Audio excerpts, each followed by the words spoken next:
स्वागत है आप सभी लोगों का मेरे चैनल साइंस टू टेक्नोलॉजी में। मैं अनुपम विपुल आप सभी लोगों का स्वागत करता हूं आज के शो रॉकेट मंडे में। आज हम लोग बात करेंगे प्रोपेलेंट प्योरिटी के बारे में। अगर आपको ये वीडियो इंग्लिश में देखना है, if you have to watch this video in English, please click the description down below and open the link that's the my English channel. Have fun there. तो चलिए समझते हैं। तो सबसे पहले समझिए प्रोपेलेंट है क्या? तो प्रोपेलेंट सीधा-सीधा जनरली 2 चीज़ का मिक्सचर होता है जिसमें हम लोग ऑक्सीडाइज़र और फ्यूल नापते हैं। ऑक्सीडाइज़र भी बदल सकता है, जैसे कई जगह पे लिक्विड ऑक्सीजन यूज़ होता है, कई बार नाइट्रस ऑक्साइड यूज़ हो सकता है और भी कई चीज़ यूज़ हो सकते हैं। जनरली आपको ऑक्सीजन ही मिलेगा। और फ्यूल में थोड़ा ज़्यादा वैरायटी है, आप चाहे लिक्विड हाइड्रोजन यूज़ करें, मीथेन यूज़ करें, चाहे आरपी-1 यूज़ करें, बहुत सारे ऑप्शंस आते हैं। तो ये दोनों का पैकेज को हम लोग प्रोपेलेंट कहते हैं, अकेले में नहीं गिना जाएगा, दोनों के पैकेज को बोला जाएगा propellant.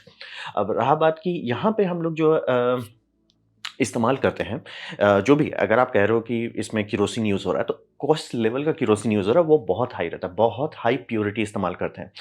Otherwise bad things will happen, मतलब कि बहुत बुरा सिचुएशन हो जाएगा। मतलब कि F1 रॉकेट में सब लोग को पता है कि बहुत सारा तकलीफ हुआ था। लेकिन उसमें बहुत सारा कारण जो था, पता चल गया कि ईंधन गंदा है इसलिए हो रहा है। आप ये समझिए कि अगर आपका फ्यूल प्योर नहीं है और आप उसी के हिसाब से डिज़ाइन कर रहे हो, तो आपको आता है रिड्यूस स्पेसिफिक इम्पल्स और थ्रस्ट। और ये प्राइमरी कारण था कि 1950s 60s का जितना रॉकेट था, उस समय ज़्यादा पावर नहीं होता था। टेक्नोलॉजी घूम फिर के सेम ही था, बस उसमें पावर नहीं, जैसे कि V2 रॉकेट जो है, V2 रॉकेट में उसमें ये समझिए फ्यूल को डाइल्यूट वो लोग करके डालते थे ताकि वो पिघला ना दें जगह, लेकिन रहा बात आपने ये डाइल्यूट कर दिया तो वीक हो गया है। उसका उतना कैपेसिटी नहीं था जितना होना चाहिए था। तो ये पुराने डिज़ाइन्स में आपको देखने को मिलेगा, जैसे कि अभी मॉडर्न टाइम में कोपेनहेगन सब ऑर्बिटल लोग ट्राई कर रहे हैं, बट उनको ऑर्बिट नहीं जाना, उनको सिर्फ कार्बन लाइन क्रॉस करना है, तो वो लोग फ्यूल में ये डाल रहे हैं, वाटर डाल रहे हैं ताकि मतलब कंबस्शन टेम्परेचर कम रहे और सस्ते मेटल से ही काम हो जाए। तो ये समझना बहुत ज़रूरी है कि अगर आप प्योर नहीं इस्तेमाल कर रहे हैं तो पेनल्टी आपको पड़ेगा। ना तो आपका उतना पावर रहेगा, ना तो एफिशिएंट रहेगा। रशियन रॉकेट्स में भी बहुत बार हुआ कि उनका जो मिक्स था, वो मिक्स सही लेवल से क्वालिटी कंट्रोल नहीं किया जा रहा था, तो मतलब रॉकेट कहने को पावर होना चाहिए, बट सब चीज़ काम कर रहा है, कंप्यूटर भी काम कर रहा है, लेकिन वो उतना थ्रस्ट जनरेट ही नहीं कर पा रहा था, जितना उसको ज़रूरत है। क्यों? भैया फ्यूल ही गंदा है। तो ये समझना बहुत ज़रूरी है। कंबस्शन इंस्टेबिलिटी हो जाता है, अगर फ्यूल सही से नहीं चल रहा है, ग्रेड नहीं है। तो जैसे कि जब आप केरोसिन के बारे में बात कर रहे हैं, तो केरोसिन का बहुत लंबा मॉलिक्यूलर चेन होता है और वो जो जलता है, ज़रूरी नहीं है कि सब सिर्फ़ कार्बन डाइऑक्साइड और वाटर वेपर बने, उसमें बहुत सारा कोक जैसा मटेरियल निकलता है। यानी जो पॉलीमराइज़्ड, ये समझ लीजिए कार्बन चेन हो सकती है, हाइड्रोकार्बन का चेन हो सकता है। अब वो सुट है, वो चिपक जाएगा, वो बैंड बजा देगा। अब वो बहुत होने लगा तो कंबस्शन इनस्टेबल हो जाएगा। जैसे कि F1 का कंबस्शन इंस्टेबिलिटी के बारे में सब लोग कहा है कि हाँ, उसमें ये था, क्या बोलते हैं, इंजेक्टर प्लेट में डिज़ाइन में चेंज करके किए गए। वो समझिए मैकेनिकल लोग वैसे सॉल्व कर रहे थे, केमिस्ट्री वाले लोग फ्यूल को साफ़ कर रहे थे। मतलब कि सब लोग अलग-अलग प्रॉब्लम सॉल्व कर रहे थे। जैसे कंप्यूटर वाले, हाँ भई हम कंप्यूटर में ऐसे करके उसका ऑसिलेशन टाइम करेंगे। जो इंजन वाले हैं, हाँ भई हम इंजन में ये इंजेक्टर कर देंगे। फ्यूल वाले हैं, भैया हम फ्यूल साफ़ कर देंगे। सब लगा था तब जाके ये चाँद पे गया है। तो हम लोग सब सीख चुके हैं कि अगर फ्यूल चकाचक नहीं है, आप ऑर्बिट नहीं जाने वाले हैं। तो ये समझ लीजिए। और कार्बन बिल्डिंग से बहुत सारा और नुकसान भी होगा जिसके बारे में आप सोचे नहीं, जैसे कि रॉकेट ठंडा नहीं होगा। तो आप लोगों को पता ही होगा कि रॉकेट का जितना नोज़ल है, वो ठंडा तभी रहता है जब तक उसमें या तो फ्यूल चलाया जा रहा है या तो ऑक्सीडाइज़र चलाया जा रहा है। अगर वहाँ क्लॉगिंग हो गई तो रॉकेट पिघल सकता है, यानी कि इंजन जो है वो डैमेज हो सकता है। तो समझना बहुत ज़रूरी है। और इंजेक्टर अगर गया तो डिस्कशन ही नहीं है। और बहुत जगह पे दूसरे तरह के फ्यूल इस्तेमाल करने पे, ये आईसीबीएम का मेन इंटेंशन है कि अगर उसमें पानी है, तो वो करोड कर देता है, टैंक लिटरली अंदर से खा जाता है। तो समझ हम लोग मतलब बहुत लंबे रास्ते से आए हैं, जहाँ समझ गए कि प्रोपेलेंट बस कह देने से नहीं होगा। एकदम चकाचक साफ होना चाहिए, नहीं तो बोले जाएँगे। अब बात करते हैं गाड़ी खोलते सबसे पॉपुलर चीज़ से, एलओएक्स यानी कि लॉक्स से। तो रॉकेट ग्रेड लॉक्स का इसका मतलब क्या होता है? इसका मतलब होता है 99.5% O2 की प्योरिटी होनी चाहिए। तो काफ़ी आप समझ 99 के ऊपर वो माँग रहा है, 99.5, जो कि काफ़ी हाई रिक्वायरमेंट है। अब रहा बात जनरली लिक्विड ऑक्सीजन आता कहाँ से? वो आता है आपका हवा से। हवा को आप फ़िल्टर करते हो, फ़िल्टर करने के बाद उसे कंप्रेस करते हो, कंप्रेस करने के बाद उसकी गर्मी हटाते हो, फिर उसे एक्सपैंड कर देते हो। एक्सपैंड करके आपको लिक्विड एयर मिलता है। लिक्विड एयर को आप सेपरेट करते हो। जैसे हम लोग क्रूड ऑयल को सेपरेट करते हैं, एग्ज़ैक्टली वही चीज़ है, बस यहाँ टेम्परेचर कम है। तो आपको सबसे नीचे ऑक्सीजन मिलेगा, फिर थोड़ा-सा उससे ऊपर आर्गन मिलेगा, थोड़ा-सा और ऊपर आपको नाइट्रोजन मिलेगा। तो ऐसे करके फ्रैक्शनल डिस्टिलेशन करके हम लोग लिक्विड एयर को निकाल लेते हैं। और यही समझिए कि फिर जो लिक्विड ऑक्सीजन निकला, उसमें सारा चीज़ प्योर नहीं। यहाँ टेक्निकली आप सोचोगे कि इसमें अभी कोई कंटामिनेशन नहीं होना चाहिए, लेकिन होता है कंटामिनेशन।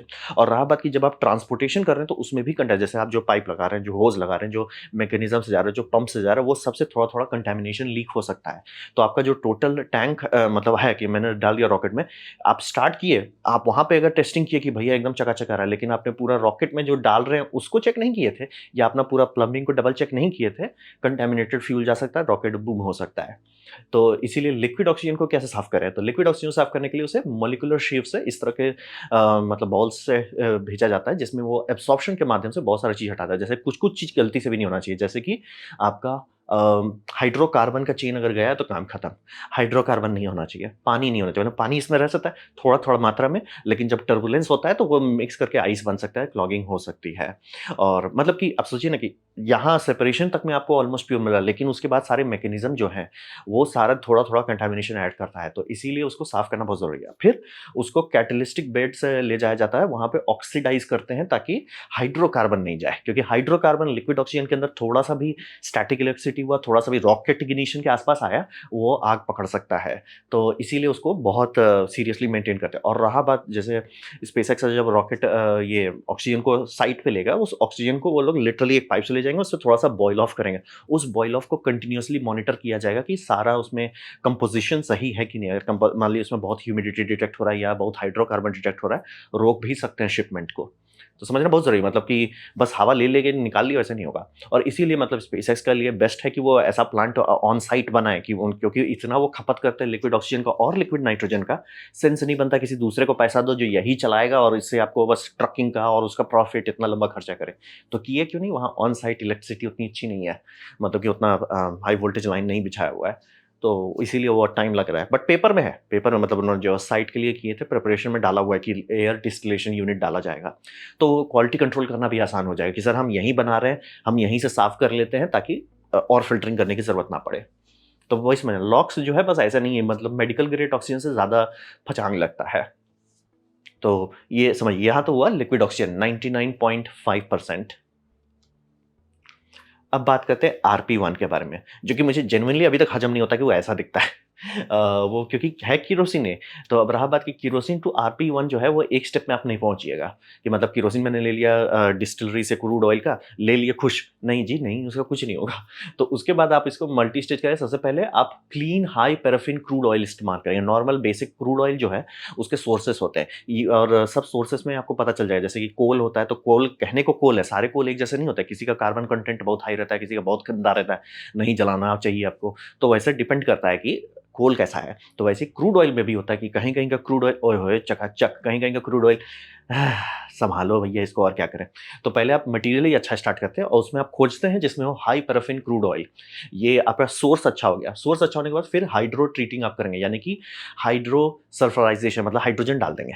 आप इस फ्यूल में हाइड्रोजन डालेंगे ताकि आपका H2 गैस जो है जो उसमें जब डिसॉल्व हो जाएगा, फिर उसको आप निकल मोलिब्डेनम कैटलिस्ट के ऊपर से ले जाएँगे। अब वो कैटलिस्ट बहुत सारा कचरा हटाना शुरू करेगा, जैसे कि आपका सल्फर वो सबसे पहले हटाएगा, ऑफ़ीन्स हटाएगा, एरोमेटिक्स हटाएगा और मतलब सबसे बड़ा रिएक्शन वहीं करता है, तभी जाके ये साफ़ होना शुरू होता है। और फिर समझिए आपको फ़िल्टर करना है डिसॉल्व गैसेज़ को। इसको फ़िल्टरिंग आप कैसे करते हैं, वो आप पे अलग-अलग कंपनी अलग-अलग तरीके से करती है। उसमें कार्बन डाइऑक्साइड, ऑक्सीजन ये सबको हटाना है और इसके बाद और बहुत सारे स्टेप्स होता है। मतलब ये ऐसे मैंने आपको बड़े-बड़े स्टेप्स बताते हैं कि हाइड्रोजन डाल के मतलब सोर्स साफ़ रखो। हाइड्रोजन चलो डाल के बड़ा-बड़ा चीज़ सँभालो, जैसे बोले ऐसा सल्फर कंटेंट बहुत कम होता है।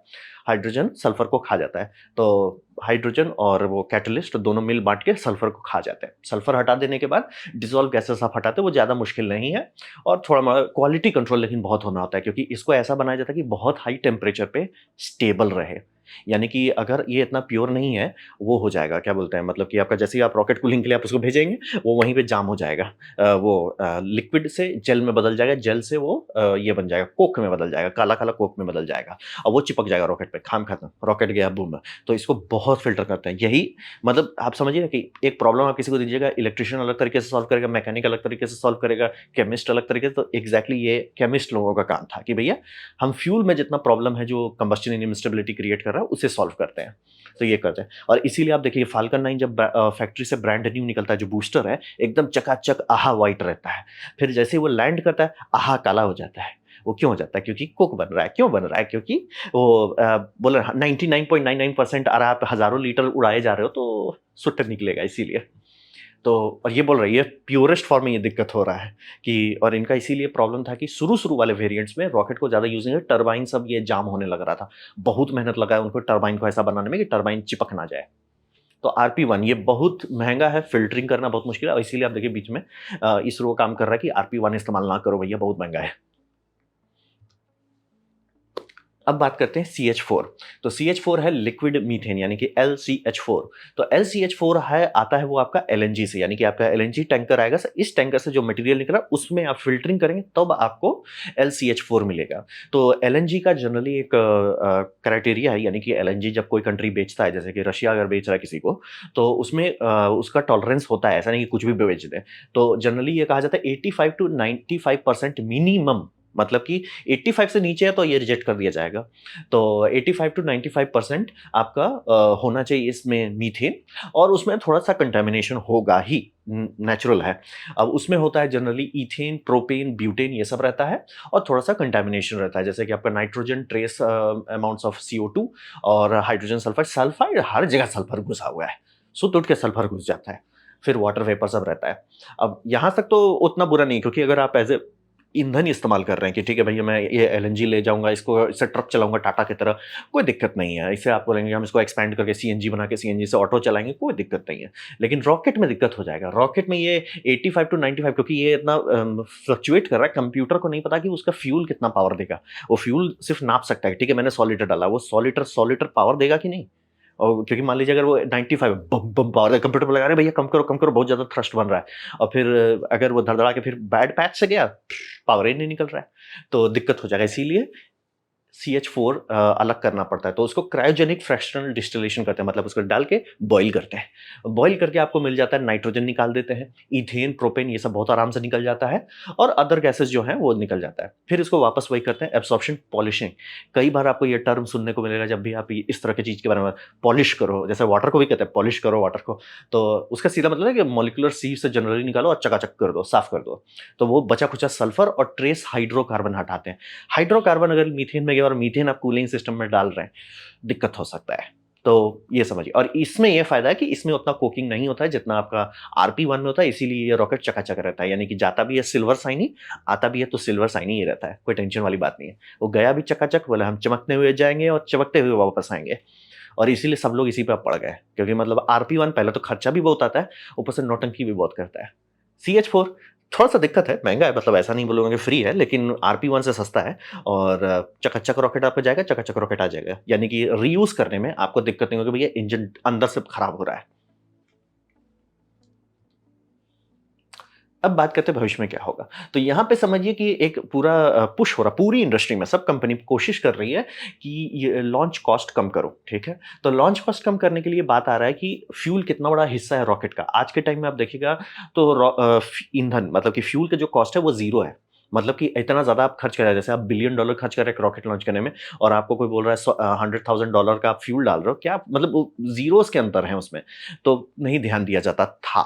लेकिन जैसे-जैसे कंपनी कोशिश कर रही है केडेंस बढ़ाएँ यानी धड़धड़ा के लॉन्च करें, कोशिश की जा रही है रीयूज़ करें, तब फ्यूल कितना बड़ा फ्यूल का जो कॉस्ट है कितना भारी पड़ेगा वो वज़न बढ़ते जा रहा है। रॉकेट सस्ता हो रहा है तो अब लोग ये अरे रॉकेट को तो एक हद तक ही आप सस्ता कर सकते हैं, फिर कहाँ पैसा बचाइएगा? ईंधन में बचाओ। तो वो अब ये आ रहा है कि जैसे रियूजेबल रॉकेट का डिमांड बढ़ रहा है, सबको आ रहा है कि नहीं भैया रियूजेबल रॉकेट का कोई फ़ायदा नहीं रहेगा अगर हम सारा पैसा खो दें, ये इतना अल्ट्रा प्योर फ्यूल सब खरीदने में। तो इसमें स्पेसएक्स नहीं काम कर रहा है, क्यों नहीं कर रहा है? क्योंकि स्पेसएक्स अपना रॉकेट थोड़ा ज़्यादा पुश कर रहे हैं, यानी रैप्टर जो है बहुत ज़्यादा पुश किया हुआ है, मतलब थोड़ा-सा नहीं पुश कर रहे हैं, वो तो एकदम फाड़ दे रहे हैं, बहुत ज़्यादा पुश कर रहे हैं। मतलब कि अगर मेटल यहाँ पिघलने पे है, फेल होने पे वो ऑलमोस्ट यहाँ छुआ दे रहे हैं, इतना पावर उस पर निकाल रहे हैं। तो वहाँ पे तो ऑब्वियसली कंटामिनेटेड फ्यूल आप नहीं डाल सकते, तो वो कर रहा है। लेकिन अगर उसको आप हटाते हो, सब लोग पड़े हुए हैं। जैसे कि आपका इसरो पड़ा हुआ है कि ये इसरो जब टेस्टिंग कर रहा है तो उसमें यूज़ कर रहा है एटीएफ यानी कि एविएशन टरबाइन फ्यूल इस्तेमाल कर रहा है। आरपी-1 जितना वो प्योर नहीं होता है। फिर ब्लू ओरिजिन का देखिएगा वो लोग भी कोशिश कर रहे हैं कि एलएनजी इस्तेमाल करो। तो बोलेंगे इसमें दिक्कत नहीं होता? होता है, बस बात है कंप्यूटर और डिज़ाइन उसके हिसाब से बनाया जाए। मतलब कि उनका पूरा प्रोग्रामिंग कंप्यूटर के पास रहे कि देखो मेरा पास मिनिमम पावर आएगा, तो मिनिमम पावर के हिसाब से वो सारा चीज़ कैलकुलेट कर रहा है कि ठीक है मिनिमम इतना है, उससे ज़्यादा है कोई बात नहीं, थ्रॉटल कम कर दो। उसको उसके हिसाब से आपको डिज़ाइन करना पड़ता है। ऐसा नहीं कर सकते। इंडिया में जितने स्टार्टअप्स हैं उसमें आधा से ज़्यादा सब यही कर रहे हैं कि या तो एटीएफ पे चलो, सस्ते में मिल जाता है या तो इस पे इस आपका एलएनजी पे चलो। प्योर एलएनजी मतलब जो मार्केट से मिल रहा है वो एलएनजी पे। ये नहीं कि उसको लिए उसको फ़िल्टर करें थोड़ा-सा ये ना। फ़िल्टरिंग दाम भगा देता है। और रिलेटिविटी स्पेस मतलब ऑलमोस्ट हर कंपनी सिवाय स्पेसएक्स को छोड़ के सब पड़ी हुई है कि हमको सिंपल चीज़ इस्तेमाल करना है। तो ये समझना बहुत ज़रूरी है क्योंकि हम लोग जैसे-जैसे रॉकेट रीयूजेबल बनाएँगे, मतलब ये ऐसी बात हो जाएगी ना कि सर मैंने एक गाड़ी खरीद लिया, ये गाड़ी चलेगा सर 50 साल, क्या बात है, बल्ले-बल्ले सर। हाँ, बस इसमें तेल जाएगा वो ₹600 लीटर होगा। आप बोलोगे भाई रख लो ना, मैं क्या करूँगा इसका? वही वाली बात है। रॉकेट में पहले कोई नहीं सोचता था, इसीलिए इतना अल्ट्रा रिफाइंड फ्यूल हम लोग इस्तेमाल करते थे। लेकिन अब जब सोच रहे हैं तो इट्स लाइक ई सर दाम घटाओ सर, ये बहुत महँगा पड़ेगा। तो वही, हम लोग इतना प्यूरीफाइज़ है, अब इंजन को ही ऐसा बनाना है कि वो सँभाल ले। एलएनजी उतना गंदा भी नहीं है, अगर आप उसे हैंडल कर लेते हैं तो। तो ये था मेरा प्रेज़ेंटेशन रॉकेट का प्रोपेलेंट और उसकी प्योरिटी और उसमें जो लगने वाला साइंस है उसके बारे में। उम्मीद करता हूँ आपको अच्छा लगा, कुछ सीखने मिला, कुछ समझ में आया। अगर ऐसा है लाइक कर दें, दोस्तों के साथ शेयर कर दें, उससे मेरा काफ़ी भला होगा। नहीं अच्छा लगा, नहीं पसंद आया, कोई बात नहीं, आप डिसलाइक दबा सकते हैं। मैं कहूँगा डिसलाइक 2 बार दबाएँ, उससे मुझे पता चलेगा कितना नापसंद हुआ है। मैं आपसे कहूँगा कमेंट लिखें, मैं हर कमेंट को पढ़ने की कोशिश कर रहा हूँ। आपसे कहूँगा सब्सक्राइब कीजिए, बेल दबाइए अगर आप फ्री हैं तो। आपने अपडेट देखा, जान के मुझे बहुत खुशी हुई। धन्यवाद।